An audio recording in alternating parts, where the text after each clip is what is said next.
In this video, we are going to be looking at the best new irons for every type of golfer. We're going to be looking at those clubs which are going to suit the elite players. We're going to be looking at the irons which are the most consistent, the best for good looks, the all-round great, and of course, the irons that offer the maximum amount of forgiveness. 9.77% of golfers have achieved a handicap of 5 or below. If you want to sneak into the top 5% of golfers, you're going to have to get a handicap of 2 or below. And it is those golfers that this iron is very much aimed at. These irons are aimed at that golfer, the very best players who find the center of the club face more often than not. This is the Titleist T100 iron, and historians are unclear about how this happened, but sometime in the not so distant past, Titleist became synonymous with providing clubs for the better golfer. And this heritage is bundled into the T100 iron. Something which historians are clear on, however, is now is a fantastic time to subscribe to this channel as we barrel towards 700,000 followers here on YouTube. It would be great to have you part of the community. This is the second iteration of these irons, which proved incredibly popular with both contracted Titleist players and tour players who weren't signed to Titleist. You'll notice these are not a pure blade. In fact, they have a small cavity. The bottom section of the club has 2 hidden tungsten weights. Titleist say a 2,000-degree aerospace brazing process. They can eliminate the well point and be more precise with CG placement. Basically, move the weight around the head to improve feel and performance and make it a little bit easier to hit. Now, historically, tour professionals wouldn't go near anything with a cavity back, but these irons perform like a muscle back. They pretty much perform like a blade, and when you look at them from on top, they kind of look like a blade as well. I mean, this iron really emphasizes an undercurrent of design that has been going on with modern golf clubs. Now, a better understanding of materials has allowed manufacturers to make more forgiving clubs. Well, more forgiving, and we will get into that a little bit more. But what it's also allowed manufacturers to do is take a club like this, which is aimed at the better player, and integrate some of that technology within the design. Because even if you are an elite ball striker, you're still gonna need help. You're not gonna hit it perfectly every time. And for me, the T100 is the epitome of this. For example, this is a 5 iron. I struck that from so far out of the toe, and it is carried 190 yards.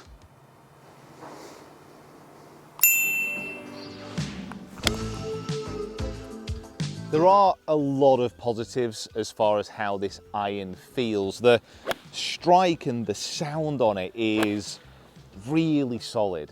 It doesn't feel spectacular in the sense that a Mizuno sometimes feels, but it's not far away, and the consistency of it is very, very good. Oh yeah, oh come on, just coming off that bank a little bit. Oh. Stop it. Behind the ball, even though there is a little bit of a cavity in the back, they very much do look like a blade. If you are a better player, these are not going to offend you in any kind of way when you place it behind that egg. But also, you know that there is that little bit of forgiveness as well if you do strike it from the toe or the heel. Make no mistake, this isn't a forgiving club, but it does give just that little bit of help on toe or heel strikes compared to a pure blade. So good. Oh, the consistency on there as well. And that is a key word here if you are a better player. It's the consistency of the flight, the control that you really want. And I think that's what these irons give in absolute spades. In the bag, compared to, say, a Mizuno or another iron that I've got in this test, it's not quite as aesthetically pleasing, but it ticks pretty much every single box, and it is still a nice looking club. Just an all-round fantastic iron.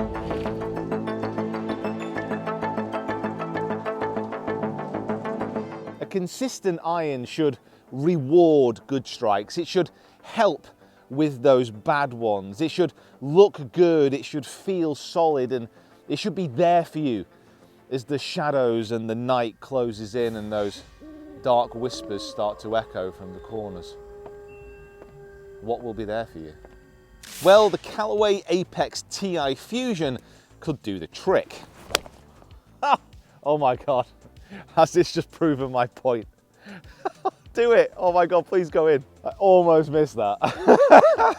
It's almost got in. Now, I've only been testing these irons recently and they've been absolutely fantastic, but be warned, they do come at a cost. Callaway have said pretty openly that these irons were designed without much budget constraints, and they were solely focused on designing the best irons possible. So firstly, the club face is titanium and sits in a forged steel head. The components have been brazed together, so Callaway say this increases the size of the sweet spot, or just simply put, makes the face a little bit faster all over.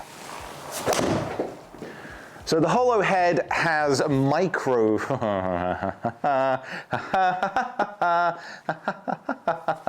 What a shot. Now the hollow head has internal weighting and also urethane microspheres, which give the club a little bit more of a deadened feel. With a titanium face, there is a danger that it would just feel like a mini driver. In other words, it has a familiar feel, but with the advantages that a titanium face can bring. But for all this extra money, is the TI Fusion actually worth it? And who is it actually aimed at? I mean, it does feel and sound pretty impressive. From a ball data standpoint, like if we get down into the numbers, you might not be completely surprised. You know, it flies a long way. The backspin on this iron, we're looking at about 700 revs of backspin lower than a recent test I did with cavity back irons. It's the type of club that's going to launch high, it's going to carry a long way, and it's going to rely on descent angle to stop the ball quicker. When I was testing the long irons in this club, it was going so far, like ridiculously far. So just a little 4-iron off this tee, which I almost practically missed. That's a carry of 226 yards, rolling out to 253.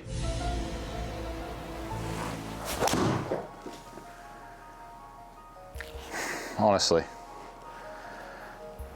Mick, I've almost missed that. It's flown 213 yards.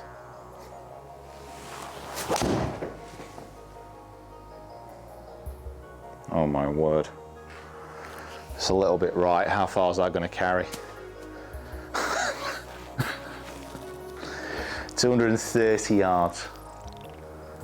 230 yards. Sound on it is really good, and it is that titanium fusion, so it does feel springy off the face. This isn't going to give you that dead, solid feeling of a blade or a better player's iron, even though it does look quite compact. Oh, absolute missile going. And I don't know if it is just the trees, but the guys can kind of speak to this as well. The sound of this coming off is such a fizz.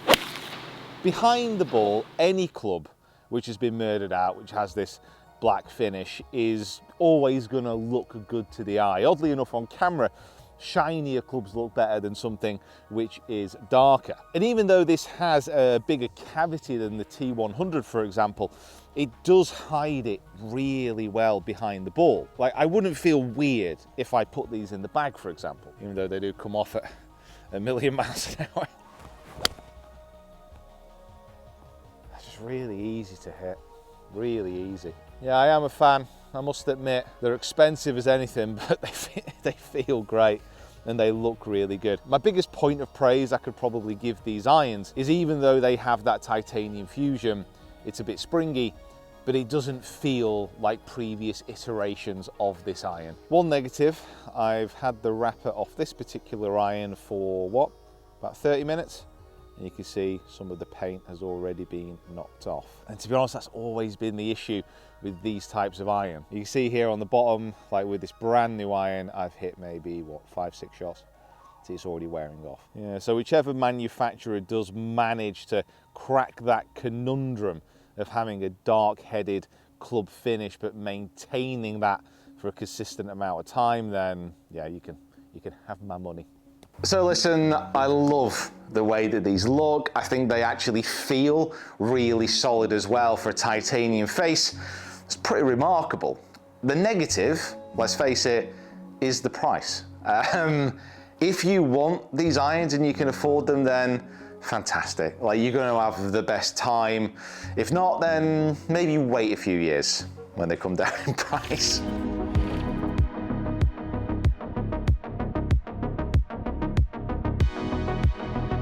Now this is a tricky one because looks are subjective. You don't want a beautiful partner who gets drunk at a wedding and knocks over the cake, crashes your car and then leaves you for an insurance salesman from Bognor Regis. Damn you, Cassandra. And my choice is the current P-Series irons from TaylorMade. Now for this test, I'm going to use the P7 MB, but seriously, just look at this lineup. Now, it's absolutely not an accident that these irons are called a family. Oh my God, imagine, just imagine. Naughty. So you can see the underlying design features that unite these irons. However, each one of these has a slightly different performance benefit. But I've been so impressed with the new CB iron, it's actually in another review video that I've done recently. Now, obviously giving my opinion on the looks and feel of a whole series of irons is almost impossible. I will say the P7 MB is absolutely elite.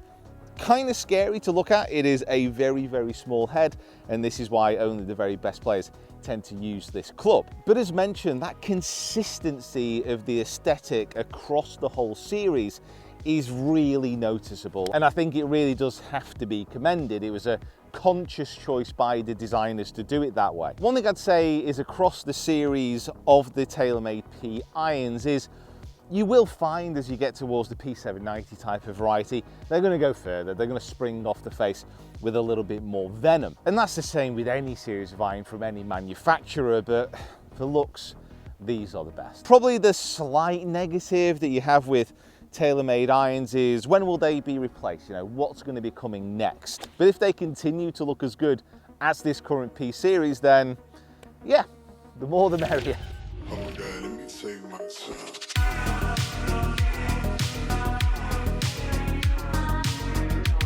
To have the best all-round iron is very difficult. There are certain brands like Ping automatically leap to mind. Maybe a more niche manufacturer like Miura, you know, renowned for the quality of their iron clubs.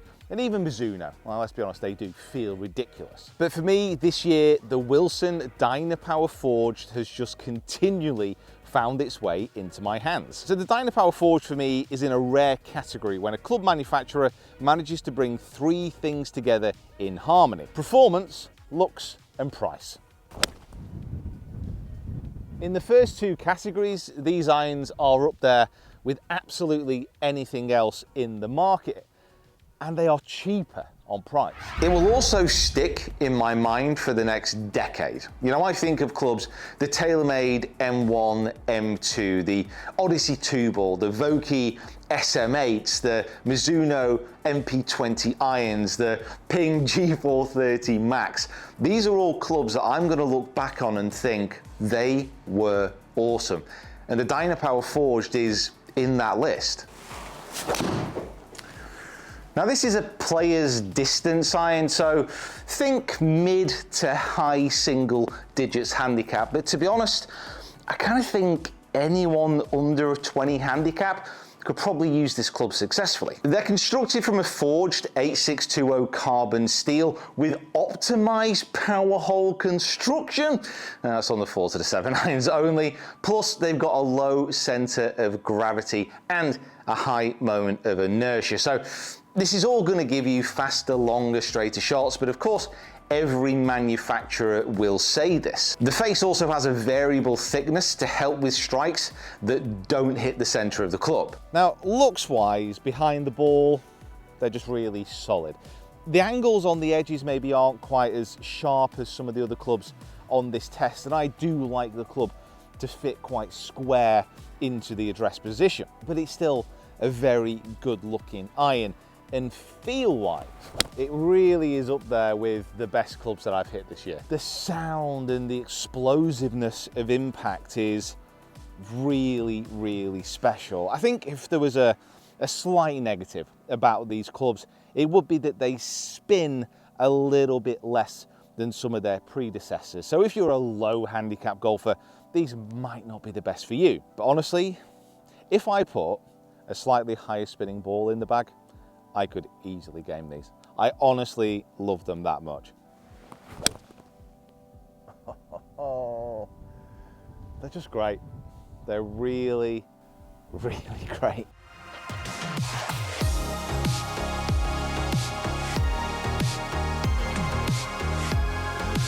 When choosing irons, I highly recommend golfers have a look at this maximum forgiveness category. Don't get bogged down into believing that you need to be using a better player's iron when all you really want to do is get the ball in the air. We've already had one Titleist iron in this review, but I felt it would be a shame not to show you these irons. In many respects, they are simple. They've got a big wide sole, tungsten weights in both the toe and the heel, and a hollow-headed club design. Now, Titleist say that this has a dual taper forged face and also something called max impact technology. Now, in the simplest terms, it just increases ball speed across the face. Now, you might have heard that when companies explain about their driver technology or their fairway wood technology, but Titleist have really tried to get that implemented within these irons. And I don't know if I'm just sipping on the Kool-Aid, but it does seem to work. I mean, probably the best way of describing it is those last two shots. My first one slightly off the toe, my second one I hit pretty much out of the middle, and they finished at the same spot on the green. Out of the middle, this iron does feel so explosive. For me though, the big selling point of this club is, despite the fact that it's really forgiving, it actually looks quite nice.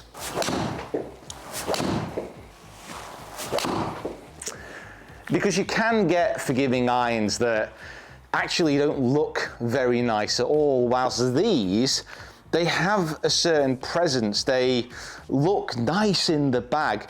It still feels like you'd be able to turn up, show your friends and say, oh my God, look at these really cool irons. And you know, they're not helping sticks. They're not massive hybrids. They still have the identity of a Titleist iron. But behind the ball, you can see there is an extended blade length. It is quite a thick top line, but it is hiding a lot of the tech underneath. So I could take these out on the course, and maybe the offset is a little bit too extreme for my eye, but they don't look bad. They look nice, really nice.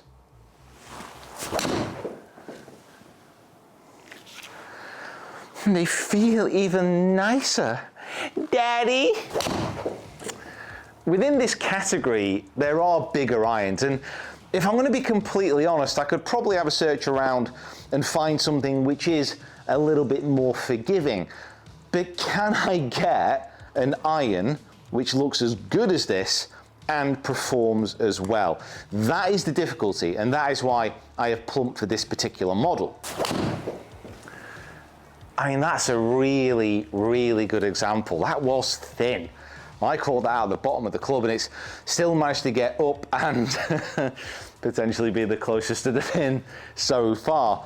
Feel-wise, they're actually quite similar to the Callaway. They don't have a titanium face, but they have that sound, that spring. And on off-center strikes, they don't feel too bad.